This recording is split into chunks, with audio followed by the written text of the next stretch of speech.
Bismillahirrahmanirrahim. Assalamualaikum warahmatullahi wabarakatuh.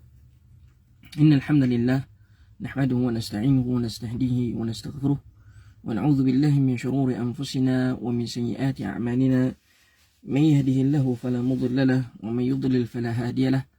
Asyhadu an la ilaha illallah wahdahu la syarika lahu wa asyhadu anna Muhammadan 'abduhu wa rasuluh. Qala Allah subhanahu wa ta'ala, qalu subhanaka la ilma lana illa ma 'allamtana innaka antal alimul hakim. Qala rabbi shrah li sadri wa yassir li amri wahlul 'uqdatam min lisani yafqahu qawli, amma ba'd. Sidang penonton yang dirahmati Allah subhanahu wa ta'ala, saya minta dulu awal-awal kalau suara tak dengar tu tolong respon, bagi tahu. Alhamdulillah pagi ni dapat kita bersua. Minta maaf dalam kereta je. Saya berada di Melaka hari ni, pagi ni. Dan insyaAllah kita nak sambung lagi pengajian kita semalam. Kita dah settle berkaitan dengan syarat wajib salat. Hari ni syarat sah salat kita sambung.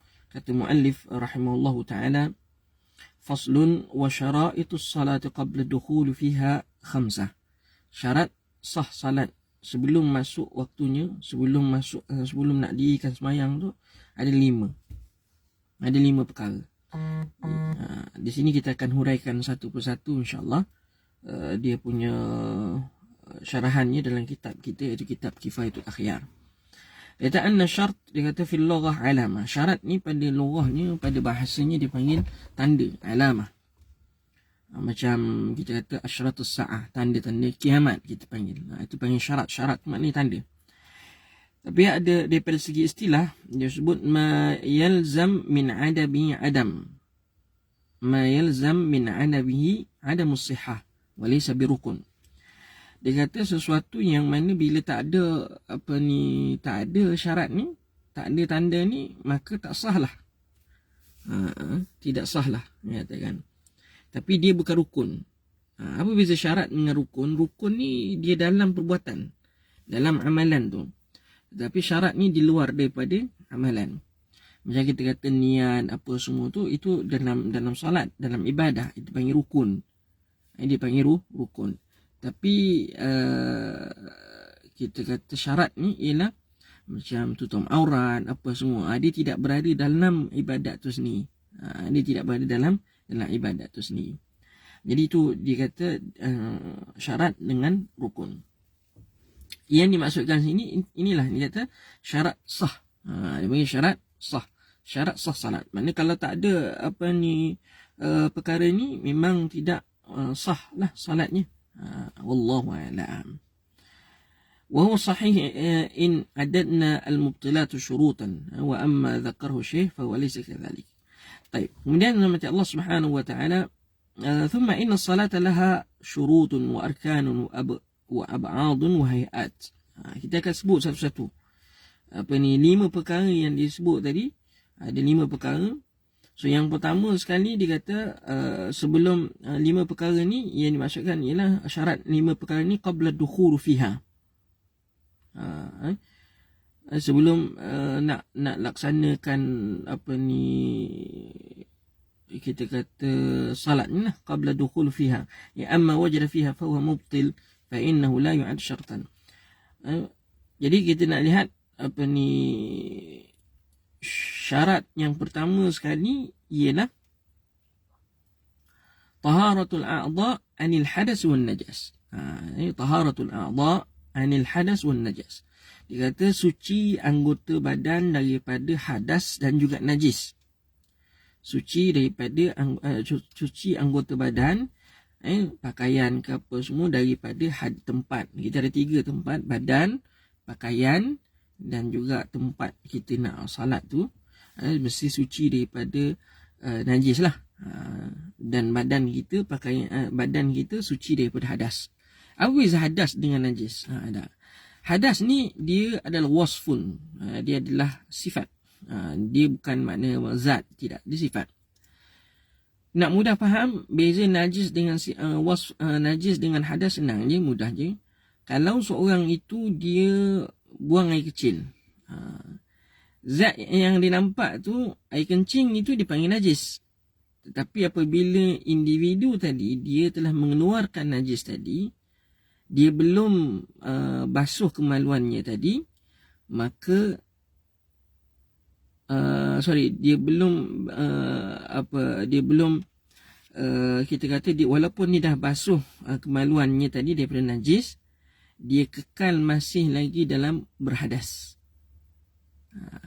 Yang najis tu, yang keluar tu, dia wajib basuh. Basuh. Tapi kalau hadas, orang yang keluarkan najis tadi tu, dia dianggap sedang berhadas. Bila berhadas, macam mana nak suci daripada hadas? Kena berwuduk. Dia lain.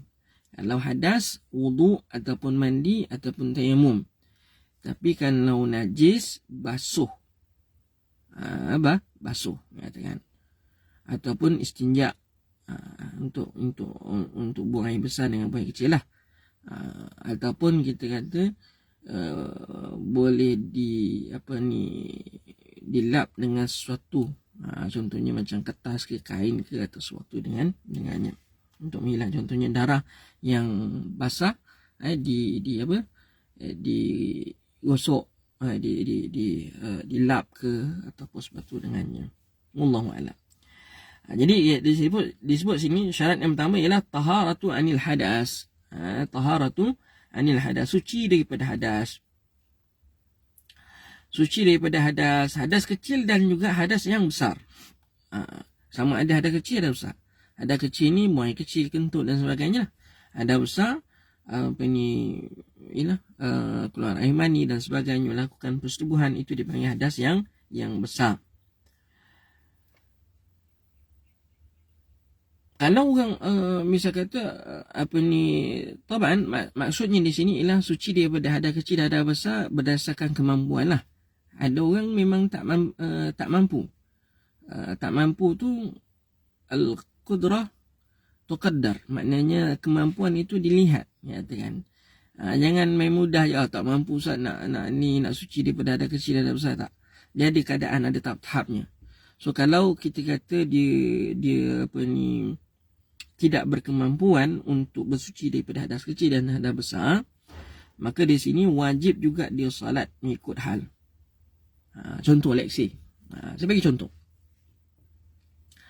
Kita naik kapal terbang. Masuk waktu solat. Dalam keadaan air tak ada pula dekat tandas, habis air. Ni nak masuk waktu dah ni. Dah. Jadi macam mana kita nak buat? Adakah kita tak perlu salat? Disebabkan air tak ada, tayamum pun tak boleh. Dalam keadaan kat sini, maknanya kita masuk dalam konteks tidak mampu. Bila tak mampu tu, apa yang perlu kita buat? Orang Melayu kita, dia letakkan dia panggil semayang hormat waktu je. Means maknanya niat je. Salah tu, katakan. Itu salah, pemahaman yang salah. Dalam fiqh, orang itu wajib salat. Dia salat macam biasa. Kalau 4 rakaat lah, zuhur lah, asal-asal. Kalau jamak lah. Maghrib lah, isyak lah, subuh lah. Dia wajib sembahyang. Ambil Ustaz tanpa wuduk? Ya, tanpa wuduk. Kerana tidak mampu untuk dia bersuci daripada hadas kecil dan hadas besar. Ataupun hadas besar. Kemudian, kata muallif rahimahullah ta'ala, dia kata, ayyusalli ala hasb halihi. Dia hendaklah sembahyang mengikut keadaan dia. Tapi watajibul i'adah. Mazhab Syafi'i wajib dia ulang balik salat nanti apabila dia dah sampai dan air dah ada, maka wajib dia ulang balik. Mana qada lah, i'adah, ulang balik salat tersebut. Dia bukan makna luput je, tidak. Mazhab Syafi'i dia kena wajib ulang balik, wajib buat semula salat tersebut. Maksudnya dia kena ulang balik lah, buat balik lah salat tersebut. Nanti bila dah sampai ke bawah, dah ada air apa semua, dia ambil wuduk dan dia salat semula qada ataupun ulang. Dia gunakan kaedah kat sini istilahnya i'adah. Wallahu a'lam. Jadi tuan-tuan macam Allah Subhanahu wa taala, apa dalil yang mengatakan syarat suci ni? Dalam Al-Quran sini Allah sebut idza kumtum ila salah faghsilu wujuhakum, apabila kamu nak mendirikan solat basuhlah muka kamu. Dan hadis Nabi SAW, la yaqbalullahu salat bighairi tahur, Allah Subhanahu wa taala tidak terima salat seorang itu tanpa suci. Dan hadis dalam bab ni banyak. Hadis dalam bab ni banyak. Wallahu a'lam. Jadi benda ni secara tidak langsung, kalau misal kata orang itu salat ataupun dalam keadaan berwuduk, dah berwuduk kemudiannya berhadas, maka dia membatalkan wuduk lah. Otomatik membatalkan wuduk. Wallahu a'lam. Di sini namati Allah, falau salla bighairi taharah wa kana muhdisan inda ihramihi lam tanaqid salatu 'amidan kana aw nasiya wa in ahrama mutatahhiran summa ahdasa bi ikhtiyar batalat salatu. Maknanya di sini namati Allah Subhanahu wa taala, kalau seorang itu salat tanpa suci, tanpa hadas, tanpa bersuci, dia lupa mewuduk, dia terus pergi semayang. Tengah semayang, Allahu Akbar, ingat Allah, wuduk tak buat, tak ambil lagi. Apa yang perlu dibuat? Batal semayang dia. Sengaja ke tak sengaja ke, lupa ke apa ke, dia batal semayang dia. Batal semayang dia. Wa in ahrama mutatahhiran, sama juga kalau dia takbir Allahu Akbar, tiba-tiba kentut, batal semayang dia bila khilaf. Batalat salatuhu, batalat taharatuhu, makna batal dia punya bersucinya tadi, secara otomatik dia batallah wuduk, batallah salat ni. Tak. Kalau dia tengah sembahyang, batallah juga salat ni. Wa tabtu salatuhu aidan ala masyhuril jadid, batal juga sembahyangnya mengikut kaul jadid, kaul baru, lintifa'il syartihi. Maknanya di situ sebab batal bersucinya dah batal, wuduknya wuduknya batal, mana salatnya batal juga. Wallahu a'lam. Syarat yang kedua, at-taharah anil najasah fil badan wa thawb wal makan, suci daripada najis pada tempat, badan dan juga pakaian. Pada tempat dan pakaian. Jadi di sini nanti Allah Subhanahu wa taala suci daripada najis lah. Najis ni banyak, darahnya, katakan apa saja najis yang kita ketahui, sama ada najis yang mughalladhah, mutawassithah, mukhaffafah. Tapi dan mukhaffafah tu adalah dia punya perbincangan dia yang kita dah bincangkan sebelum ni. Katakan darah wajiblah basuh. Nabi kata apa dalam hadis, faghsilni anki dam musalli. Maknanya darah tadi wajib basuh. Basuhlah ngamukan darah tersebut dan lepas tu mandi. Maknanya di sini dia lepas tu sembahyanglah. Faghsilni anki dam, katakan. Hadis berkaitan dengan dua kubur, katakan. Dua kubur. Innahuma la yu'adzabani amma ahaduhuma kana la yastanzih minal baul.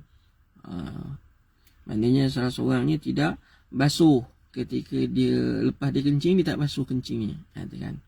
Dia main jalan koksir, maknanya dia tak sucikan betul-betul kemaluan ni daripada najis, katakan. Tu istinzah minal baul. Kemudian nama Allah Subhanahu wa taala, adapun pakaian itu disebut tadilah sama juga dengan hadis haid tadi. Yang mana haid tadi, darah haid tadi kena pada baju, maka Nabi suruh basuh. Nabi suruh basuh. Hadis sahih lah. Adapun tempat, kisah yang tuan-tuan mungkin biasa dengar, hadis seorang Badawi yang kencing dekat masjid kan. Itu dalil. Subbu alaihi zanuban minal ma'. Maknanya Nabi arahkan supaya tuangkan air pada tempat lelaki kencing tu. Maknanya tempat pun kena bersih. Macam juga kita kadang-kadang tempat kita ada tai cecak, ada macam katalah, saya pernah dulu satu ketika dekat satu masjid ni, seorang hamba Allah ni dia ialah kita katakan mungkin dia bawa anak, masuk kat Masjid Nabawi lah, dia katakan Masjid Nabawi, dia bawa anaknya kencing kat dalam Masjid Nabawi. Kapet atau kapet dan Masjid Nabawi tu dia satu keping kan tak? Kemudian apa yang dibuat kan, dia bungkus punya anak tu, letak dekat atas troli, kemudian kapet tadi digulung, dinaikkan atas troli, dia mopkan atas kawasan yang ni, dia mopkan dulu 3 kali mop, 2 kali ke 3 kali mop, dan baru dia letakkan kapet baru. Senang je. Tapi masalah kalau kat Malaysia parah. Kenapa kat Malaysia parah? Sebab kita punya kapet melekat. Tak tampan. Bukan boleh gulung-gulung, tak ada. Jadi kalau kencing tu macam mana nak buat ustaz kata tu? Dia ada cara-cara lah. Dia ada cara-cara macam mana nak bersihkan najis yang ada pada kalau kata air kencing ke atau sebagainya, dia ada caranya. Dengan zaman sekarang, teknologi yang canggih sekarang ni, saya rasa tak ada isu pun. Kan. Mana kita kata yang pertama sekali, dia kena buang ainun najis. Dia kena buang ain dia dulu. Dan baru kita kata curahkan air yang bersih. Lepas tu disedut. Sekarang ni kan ada vacuum yang boleh sedut air tu. Kalau ada yang tu, sedut dulu air tersebut. Dan kemudian biar dia kering. Kemudian nanti lepas dah kering, curah lagi air yang mutlak. Kurang-kurang kan buat 3 kali ke okey lah. Sampai begitulah. Kita curah air yang pertama, kita buangkan air, kemudian curah air yang pertama, kemudian sedut, dah sedut, curah lagi air yang kedua, sedut, curah air yang ketiga, sedut. Okey dah, insyaAllah tunggu kering dan boleh guna. Okey, wallahu a'lam. Kemudian seterusnya, tuan-tuan yang dirahmati Allah Subhanahu wa taala,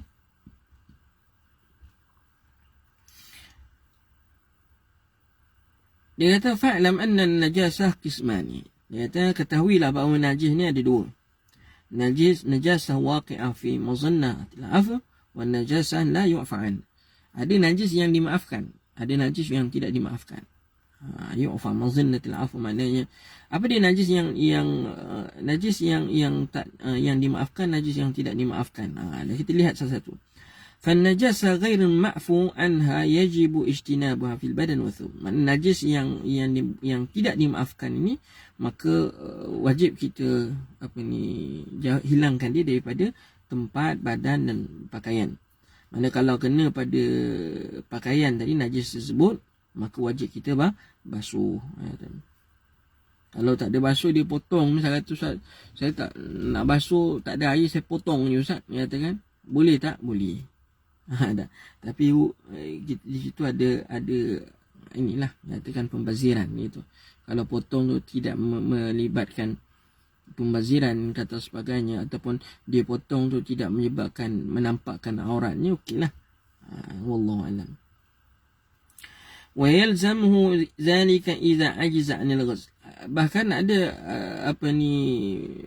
ulama sebut, kalau misal kata memang kena potong, terpaksa potong lah. Potong. Tapi kena ingat yang dia potong tadi bukan tempat yang boleh menampakkan auratnya. Di situ. Ya. Jadi wajib ghaslu kulluhu wa la yujzi al-ijtihad. Wajib basuh semuanya.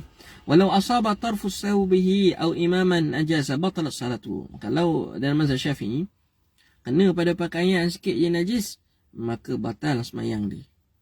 Batal semayang. Sawa'an kana sa'ib yataharrak biharakati am la. Kalau dia dia bergerak ke apa ke, nanti Allah Subhanahu wa taala, makna bila kena pada pakaian dia najis tersebut, tengah semayang saya icak jatuh. Tak icak jatuh dekat baju dia nampak, maka batal. Terus kena bersih, kena berhenti, stop salat, dan dia kena basuh. Okey. سواء كان صائب يتحرك بحركته أو لا، ولو قبض طرف حبل أو شده في وسطه وطرف الآخر نجس أو ملقى على نجس ففيه خلاف. ini dalam bab khilaf ni saya tak nak sentuh, nama Allah Subhanahu wa taala. Okey. Walau kana al-qism tsani najis yang dimaafkan. Najis yang dimaafkan. Najis yang dimaafkan menurut Allah Subhanahu wa taala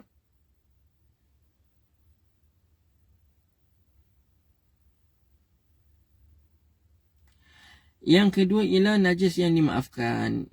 Contohnya kita kata al-athar al-baqi ala mahal istinja' ba'da al-hajar yu'fa anhu.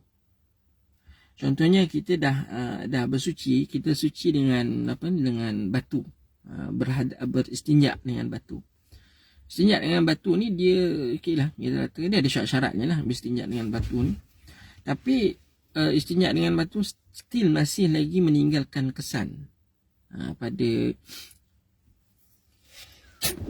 alhamdulillah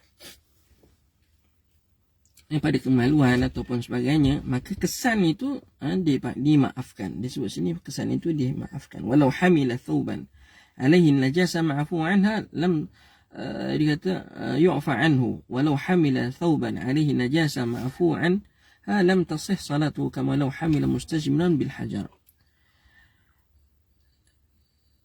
Dimaafkan, tapi kalau dia pakai pakaian, pada pakaian tu ada najis yang dimaafkan, juga salatnya tidak sah. Juga salatnya tidak sah. Dia umpama tadi yang maksud tadi, kalau dia ada pada tempat istinja, maknanya pada kemaluan tu, pada dubur ke pada kemaluan sendiri, itu tak apa. Tapi kalau kena pada pakaian, najis tu najis air kencing ke ataupun tahi tadi tu, najis air kencing ataupun tahi tadi kena pada pakaian dia yang dia nak salat, maka tidak dimaafkan. Maka tidak sah salatnya. Dia sama macam bawa batu istinja yang telah digunakan tadi. Wallahu alam. Tapi kalau kita pakai pakaian, disebabkan kita berpeluh, maka najis tadi kena pada pakaian kita. Yang pandangan yang paling asah dimaafkan. Dimaafkan. Kerana dia kerana susah nak ngelak, nyatakan. Wallahu alam. Di sini berbagailah masalah-masalah yang ada, nyatakan kita ya. Dan seterusnya ada.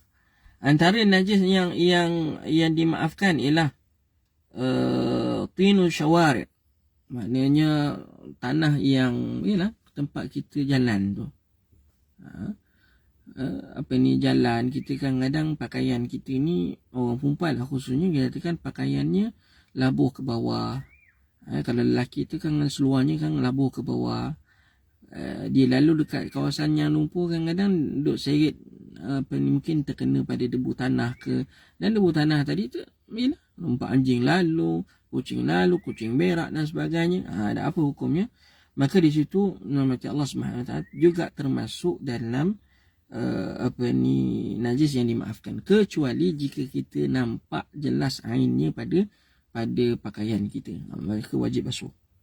Kalau tak nampak, tak pasti, nama Allah Subhanahu Wa Taala, dan kita cuma tahu jalan tu anjing duk lalu apa semua, tidak salah untuk kita lalu, ataupun tidak salah untuk kita tahu tempat tu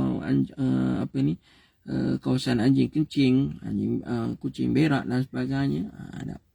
Selama tak kena betul pada najisnya tadi, ataupun tak nampak ain najis dan tak kena pada pakaian kita ain najis tadi, maka kita kata walaupun kita lalu dekat tempat kawasan berak tadi, ain najis tak melekat dan tak kita nampak, maka dimaafkan. Yu'fa ala adhiyan liduna aktaf wa ra'su wal akmam wa kadhalik wa kullu dhalika fi qalil duna al-kathir. Bukan benda yang sikit tak nampak, nyatakan. Tapi kalau banyak, kena basuh lah. Kena basuh. Kena pada, kalau najis tai kucing ke, kena pada seluar, kena pada kasut, misalnya kata kan, pada khuf ke, pada kasut ke, kita kena basuh lah. Kalau melekat tu kita kena basuh. Benda yang tak nampak tak ada masalah. Tak. Wallahu alam. Dan seterusnya, darah yang berikutnya ialah najis yang dimaafkan berikutnya ialah darah binatang yang kecil. Damul baraghis, nyamuk. Darah nyamuk ni kena tengok jugalah. Katakan kalau darah nyamuk tu setakat seekor tu okey lah. Tapi kalau 20-30 ekor nyamuk ditepuk pada pakaian, jadi dia banyaklah darah tu. Darah banyak tu tak boleh lah katakan. Tapi ada juga pandangan yang mengatakan bahawa dimaafkan sedikit. Macam tadi dimaafkan sedikit, tidak dimaafkan kalau banyak. Tapi mengikut pandangan di sisi Imam An-Nawawi, wa kadza yu'fa an kathirihi fil asah inda An-Nawawi. Maknanya juga dimaafkan kalau banyak tak apa, sebab dipanggil damul baraghis, katakan. Mengikut pandangan yang asah di sisi Imam An-Nawawi. Tapi mengikut Imam Ar-Rafi'i, yang tepatnya tidak dimaafkan. Wallahu a'lam. Begitu juga dengan kutu. Kutu ataupun kita kata tek lalat. Tek lalat. Begitu juga dengan binatang-binatang yang kecil yang tidak ada darah. Dia tidak ada darah dia tidak darah mengalir pada badannya. Binatang yang kecil lah, macam lipas ke apa kan. Itu semua masuk dalam istilah yang sama. Wallahu a'lam. Banyak ke sikit tu macam mana nak tengok? Kalau yang mengatakan banyak batal, banyak najis kena basuh, macam mana nak bezakan Ustaz? Kecil sikit ke banyak ke, macam mana nak bezakan? Ikut uruf. Uruf ni macam mana Ustaz pula? Uruf ni kita kena tanya orang lah. Orang ataupun kita tanya, darah ni banyak tak? Katakan. Biasanya kalau orang tengok, kalau ada kena pada pakaian, misal kata, ataupun badan 5-6 ekor, 10 ekor kat sini darah tangan kan, tepuk. Oi, banyak lah tu darah tu, kena basuh lah. 2-3 orang tanya banyak, maka banyak lah. Itu dipanggil merujuk kepada uruf. Wallahu a'lam. Alright.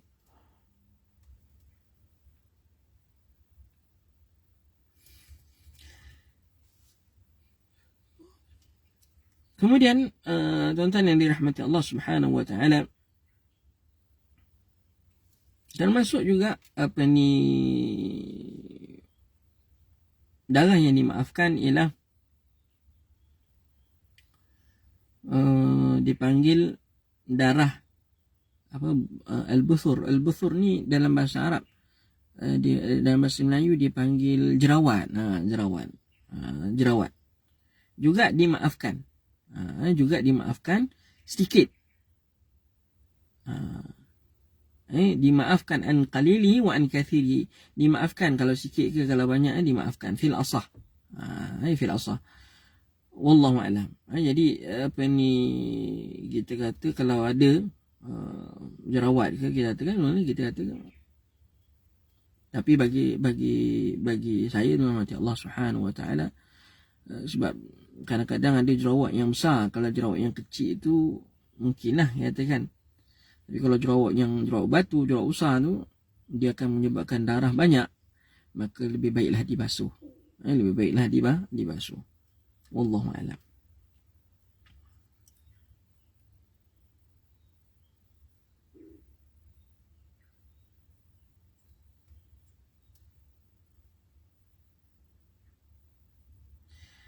Seterusnya, rahmat Allah Subhanahu wa taala, kita nak lihat topik kecil, katakan as-salat ma'al jahl bin najasah. Seterusnya salat, tapi bila salat kita tak tahu pakaian kita tadi rupanya ada najis. Tak tahu, jahil. So macam mana salatnya? So muallif rahimahullah dia kata, idza shalla bi najasatin la yu'fa anha wa huwa jahil biha hal salati sawan kana fi badani aw thubi aw mawdu' salati fa innahu lam ya'lam biha albatta faqulan. Kalau seorang itu salat dengan najis yang tidak dimaafkan, maknanya najis lah kita katakan. Kalau hukum asal, kalau ada memang batal sembahyang, batal wuduk, batal batal taharah dia, batal taharah daripada najisnya tadi, dan juga seterusnya automatik ini batal wuduk lah. Jadi di sini rahmati Allah, kalau terdapatnya najis pada badan dia, pakaian dia ataupun tempat salat, tapi dia jahil, dia tak tahu, fa'innahu lam ya'lam biha batta, dia sungguh tak tahu. Faqaulani, ada dua qaul di sisi mazhab Syafi'i. Qaul yang pertama, al-adhhar yajibu alaihi qada lianna at-tahara wajibah fala tasqut al-jahl kal jahalah kat taharatil hadas. Itu wajib qada. Wajib qada ataupun diulang balik salat tadi lah. Diulang balik salat tersebut jika dia ketahui, ataupun kalau dah keluar daripada waktu, dia baru perasan najis tadi, maka di situ mati Allah Subhanahu Wa Taala wajib dia qada. Dah kalau dah habis waktulah. Kalau masih lagi dalam waktu, dia hanya perlu i'adah, ulang balik solat. Yang kedua, pendapat yang lama dalam mazhab Syafi'i, la yajib, tak perlu ulang, dan dinakalkan oleh Imam Ibn Munzir. Begitu jugalah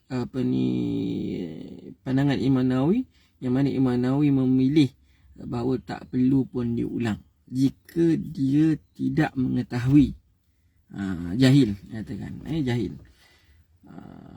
ثم إذا أوجبنا الإعادة فيجب عليه إعادة كل الصلاة صلاها مع النجاسة يقينا.